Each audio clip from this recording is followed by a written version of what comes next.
Boom. Right, so welcome back, guys, to the next episode on What the Health is Going On podcast. I'm joined here with Ryan again, and today we've got a very exciting topic that we think is certainly becoming more popular, and unfortunately not in a good way. And that's to do with these weight loss medications that are now seem to be available over the counter, especially here in the UK. I think it's the same case in most parts of the world now. These medications that we're seeing from like Ozempic or Mounjaro, Wegovy, however you refer to them as, they've all got names now with new companies coming out. And it's not so much that we've got a problem with the medication, it's more a case that we've got a problem with the circumstances people are using them and what we're seeing. So these medications were brought in to support medical cases for people that have got either diabetes, cardiovascular disease, or are clinically obese. These medications are then utilized in a clinical setting to help remediate people's conditions and support weight loss goals to get them to a better state of health. I'm seeing personally now that these are becoming like the new trend for people to jump on the holiday glow up, or to lose a bit of weight to look good for a photo shoot, or to just impress someone for a special event where they want to fit into a dress again within a 4 to 6 week period because they've been unbelievably lazy in general, not been dialing the lifestyle from optimizing nutrition, their exercise routine, their lifestyle management, and just want to use that for a quick local transformation, which I think is incredibly sad and pathetic. That's my opinion personally today, but we'll hash that in this podcast, Ryan. So what's your opinion and stance with these current things that you're seeing as well from the weight loss we'll call them medication, but weight loss interventions people are using?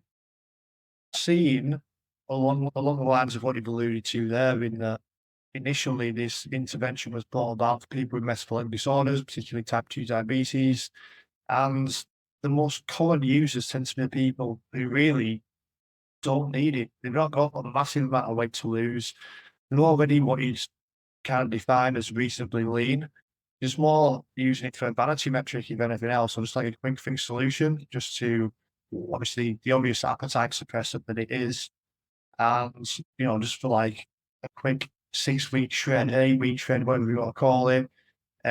Normally around this time of the year, if you've got imminent holiday books, something like that. I used to get it a lot myself and make private PT. People would say, like, I've got holiday books for X amount of time. And commonly my answer would be, if you're only going to train a few months of the year for a holiday, you're never going to be in that good of shape. It's a lifestyle, it's a commitment, something you do year round. It's an investment in yourself and in your health, not just for the aesthetic. But yeah, they're very much abused in terms of getting that quick fix solution without necessarily doing the work, is how I tend to perceive it. Yeah, I have to agree. I'm seeing it so common with people now.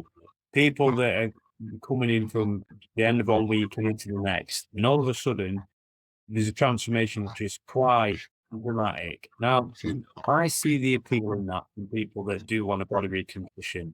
Don't get me wrong, there's something with you results quickly. Who's not going to want to use it? But it's the point of what you alluded to. People are using it, they don't need it, right?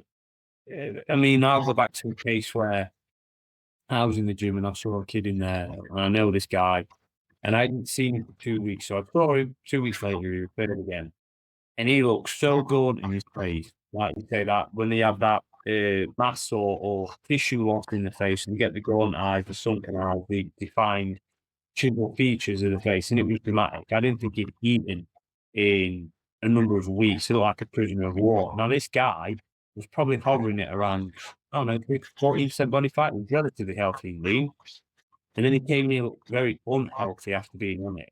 And I only found out because he was openly speaking about it near me with, I believe, another kid he was training with, that someone else came into the gym and then said to him, "What's happening, man? You've lost weight." He says, "Oh, I'm on Retta," which is retatrutide, which is a peptide now that they're coming out for a new GLP-1 peptide, which is like I think it's a 3-way GLP-1 agonist, and I don't remember the function that maybe some of these MPEGs don't.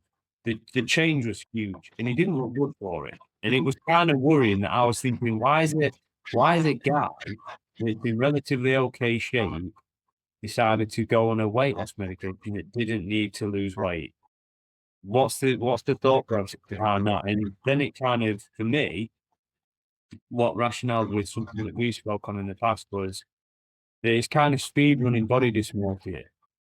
Because if people can now get a change in their body or hit beauty standards that they're trying to live up to online in a very short period of time, and that's what people are alluding to using to do it, to me, that's very dangerous. I see that as being, and I've said this on other platforms, I think it's going to be the fitness industry's form of heroin, in the sense of people aren't addicted to the drug itself, but people are addicted to the outcomes and results from the drug. So then when they start it, the anxiety of coming off of it or needing the dependency to stay on it to maintain results is going to be a new issue altogether, which is untapped territory because these are new to our current existence. These have only just come out, and they're not aware of these long-term health implications or issues that are going to come from the mental health aspect.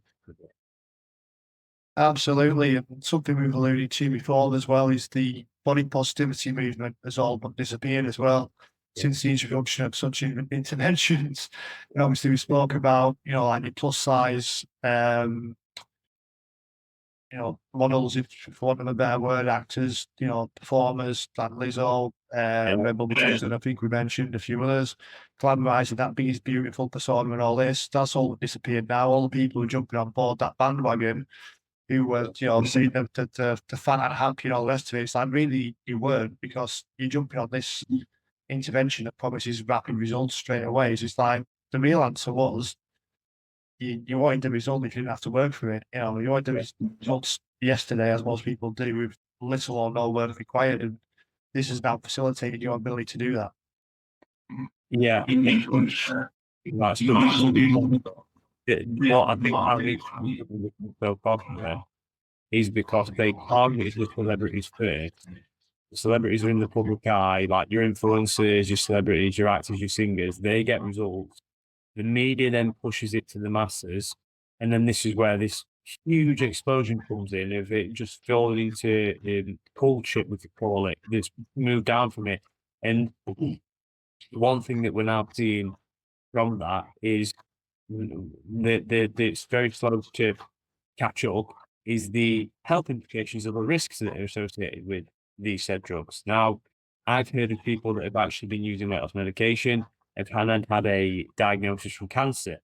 Is it because of the medication? We don't know. Correlation doesn't mean causation, but was it a factor? Maybe. We've seen celebrities say they've had issues with their vision. I think Robbie Williams, we've said, who's openly said that he's having issues from potential sight loss using the drug, and he has no plans of stopping, which is fucking insane. For me, I think that's ridiculous. You want to live a lifestyle and look a certain way, and you think it's going to cost you vision, that ain't worth it. We know the gastrointestinal challenges, we know there's potentials of hair thinning. And also, a good one is this, I think it's like a dopamine suppression effect of people being empty or losing the lust for life because it suppresses a that kind of function, even like with eating food. Everyone looks forward to the meals in general, without the medication, obviously. I'm a foodie. I love to look forward to each and every meals, but I know people that have come up to me and asked me about information for it because their partners are using it. And when they're having meals with their partners or they're doing certain things with them or going out for meals, they just look vacant and unhappy. And that's another kind of new side effect or risk that's coming from people just using these on the fly and not being made aware as to the risks that are associated with it. Absolutely, yeah. It's probably one of the lesser talked about ones as well, is that, because that encompasses such a large area of our life and social interactions with people as well.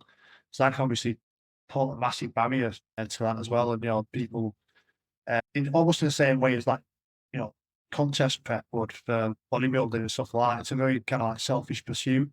And then it probably like, in my opinion at least anyway, and something I've never, been inclined to do, but it just like sucks all the goodness and enjoyment out of your life in that time frame in which you're doing it, and you can't go out and socialise the same without, walking around with Tupperware containers, full of meals, pre-preps and stuff. You can't join in social events in necessarily the same way as with other people and whatnot. It does create that bit of a divide and a barrier for anyone. close to someone who's doing this, they're in a relationship, partner, etc., all the rest of it, I could see being causing a bit of an issue long term. Yeah, and again, it's all being exactly what you put from earlier. It's driven through vanity because, as you mentioned, people obviously have this warped sensation that being a certain appearance to a standard that's online that they need to strive for or aim towards. Now, given that as the information, one thing that I do want to do on this chat is, and I mentioned this to Ryan, I want to share a company that's actually promoting these medications here in the UK and just show some of the really flawed information that they're targeting, their language, their framing of how bad some of this marketing is. And also, who they're pitching it at, because one of the videos that I found, and I'll share now, you will see just from the get-go how poorly targeting this is, and you'll be able to call it out with me, Ryan, as soon as we finish watching this video. But we'll watch it and just see what you make from it from the advert. So, This is Charlotte. She was desperate. Every time she looked, the price coming again. £200 a month, £300 a month. That's when it hit her. But what if I couldn't to keep going with my treatment? But then a friend told her about Bolt. Bolt is the UK's most affordable science-backed weight loss solution, fully online, with free shipping, no hidden fees, and a simple way to get started. Now Charlotte's finally seeing results. Her clothes fit better, the scale is moving, and most importantly, she knows she can actually stick with it. Choose smart. Take the free quiz today and see if Bolt is right for you. right, so that's the company that I'm not naming, but the woman that's seen that video, let's just load it back up because, again, I think we need to drive this point home. That's ridiculous. That is not somebody that needs weight loss medication. And that is worrying that we're going to use people like that, because if that's the standard, imagine how many women that are in similar to a position that may have, like I say, body dysmorphia, body confidence issues, and they believe they're overweight, which is more of a mental health topic. Well, we can easily just look at that and say that that's the case. What is this company doing? You should never pitch something like that to the general public in that language. And then the reason why I think it is highlighted from this company, I've told Ryan about this previously, their ads are being flagged for being disabled for not following advertising standards, which that to me 100% isn't. And I think they've still got 576 ads running currently on the net platform. Now, Ryan, you've said it straight there and then. Do you think the person like that actually needs weight loss medication? I've had a long history of training female clients, as you have, and it's very common, to be fair, that girls are trained who have been reasonably lean do suffer from body dysmorphia to a large degree anyway, where they feel like they're in way worse shape than they actually are. So then the kind of messaging that they're receiving doing that, and then that just kind of confirms their insecurity, if you will, and that body dysmorphia even more so. So I'm thinking, oh, well, if that's being aimed at them, and they think they look like, in the same position as the person who's in that advert, who to anyone else, I mean, a lot of clients on in the past would give anything just to be in that position to start with, never mind worrying about, little extra margins you can achieve from there, which you can do naturally anyway. We both know that is very achievable without these interventions, and pretty rapidly as well. When we're speaking about female fat loss and people, they perceive this the wrong way, but like in terms of muscle building compared to fat loss, muscle building's takes so much longer. It's such a long, drawn out process. It's a lot of work. Whereas relatively speaking, we can lose fat very quickly. If someone who's already that lean, for them to do that naturally isn't a lot of work at all. But instead, you're being pushed down a route of medical intervention that you've got absolutely no idea as to the long-term side effects of.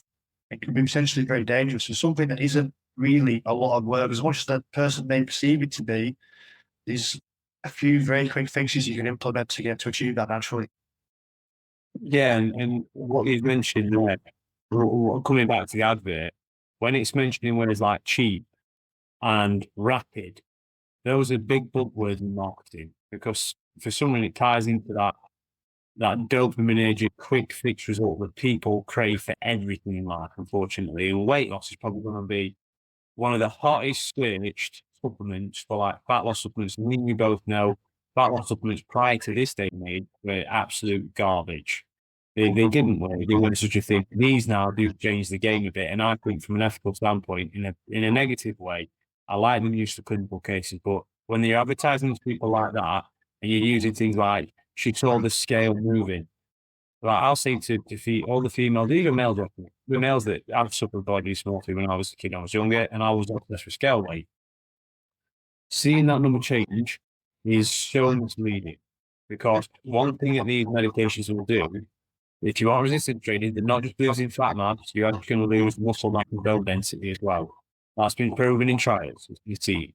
So people that don't resistance train, they don't eat adequate protein. If you see that scale drop and you think I'm losing weight, you're losing the worst kind of weight sometimes as well. Yeah. Your muscle tissue is the most protective tissue on the body, same as your bone density. There are two things you'd never want to lose.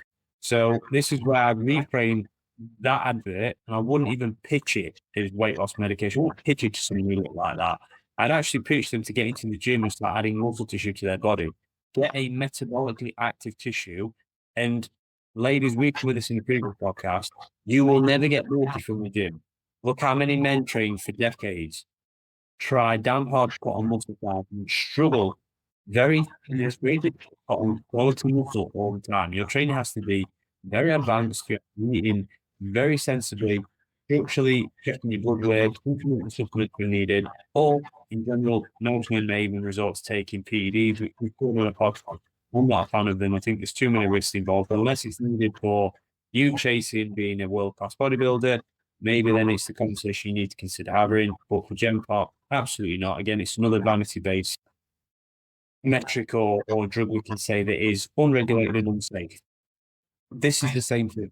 This is no different. This is the absolute opposite end of spectrum to steroids, but it's achieving a body compositional goal or look, which is harmful to health, especially when people don't take into consideration those two things. It's just taking the medication and thinking that's fine. There's risks there that you're going to be impacted. You're going to impact your whole down the line. 100%. So, and I think one thing that we'll also mention with that was the fact that I think when I was reading some of the research, I know that one of them has been a while, he's been around since 2014, but I think it was 2021 that he's actually gained more approval to be used in a clinical setting. And when it became popularized in the media, there was a 700% increase in demand, right? And because of that, there was unregulated companies that were brought in to match the demand because the conventional supply couldn't keep up. So people don't even understand that they could be taking something which is unregulated. And yes, it may have some compound in it, but what else is making up from it if it's cheap and it's readily available, is there things in there which are potentially detrimental to health because, again, it's a regulated source that's producing it. People always know that there's a black market alternative to all weight loss medication and probably most medications on the planet that you can get them from unlicensed sources. So the fact that people can get hold of things now in the modern world we live in and have them shipped right straight to the door, there's more risk involved in it. And one thing that I'll also touch on finally is with, I think it's 12 pharmacy that we're doing these consultations. I know a girl who was in a friendship with them on a holiday. One of the girls in the group actually contacted Bowl, had a consultation after this quiz. She didn't need the medication. She openly admitted she didn't need the medication, but was still giving it anyway because she just told story on the call. So then was prescribed said medication. That's the worrying thing. So that pharmacy to me isn't doing its job from a respect perspective and more doing it based on revenue.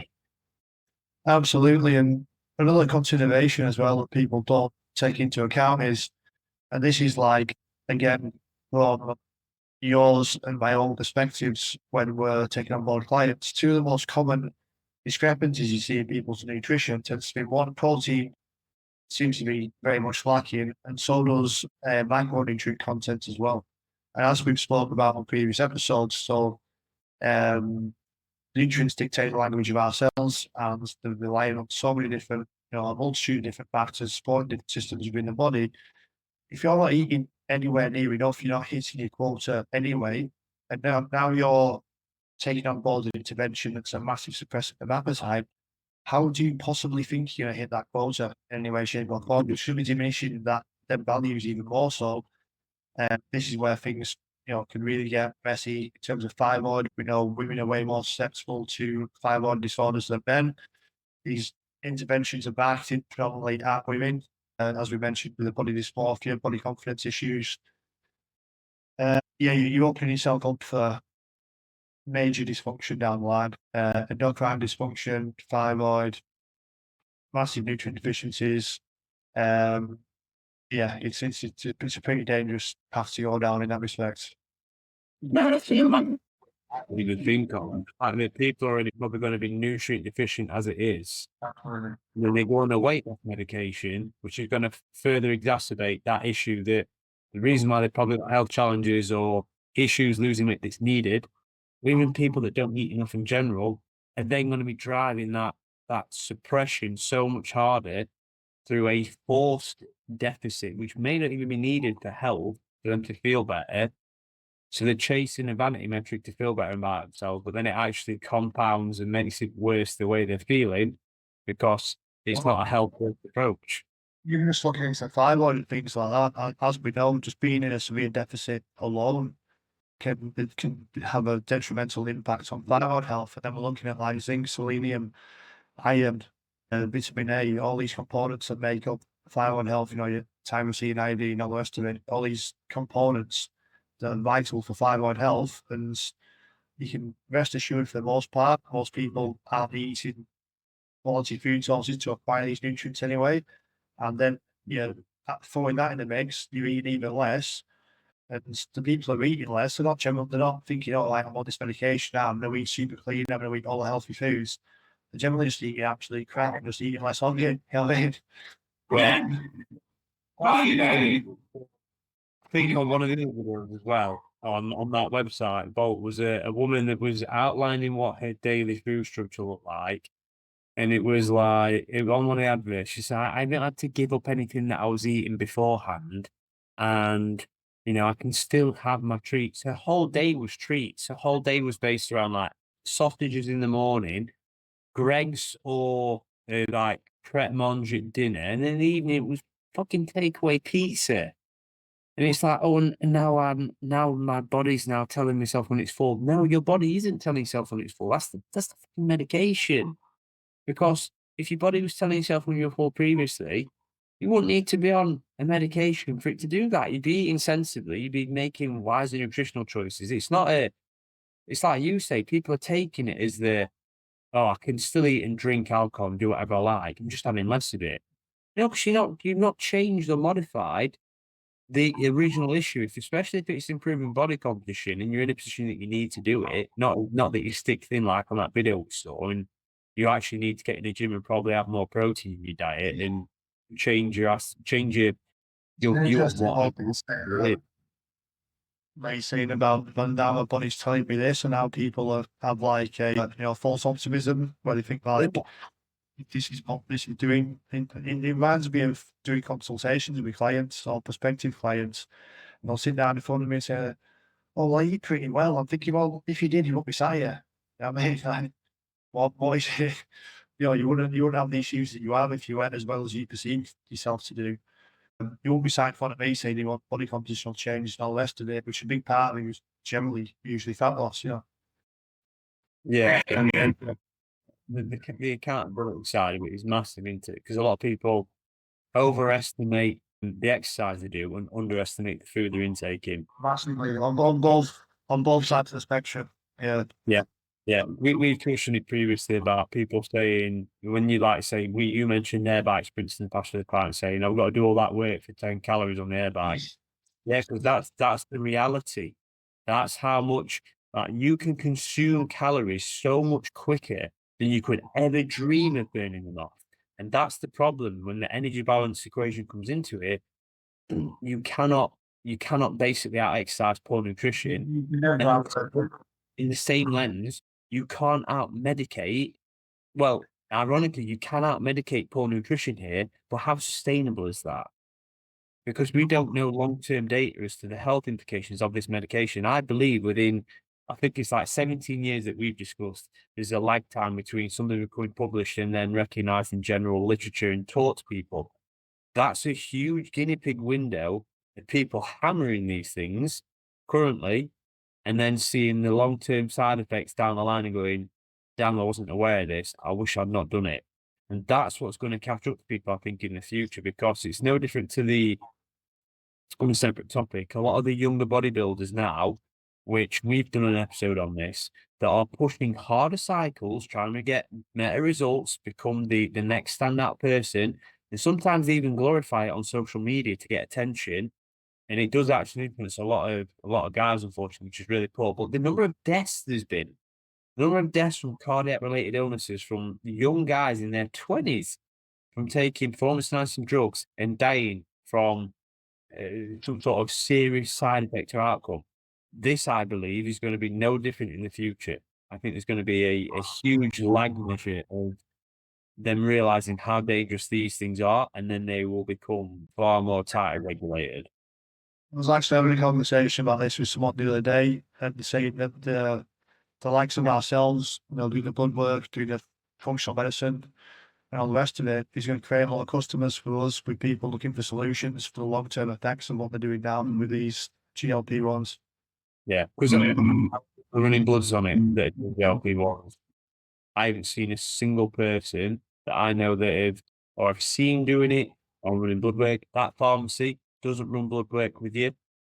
So from an ethical standpoint, how are you tracking someone's health?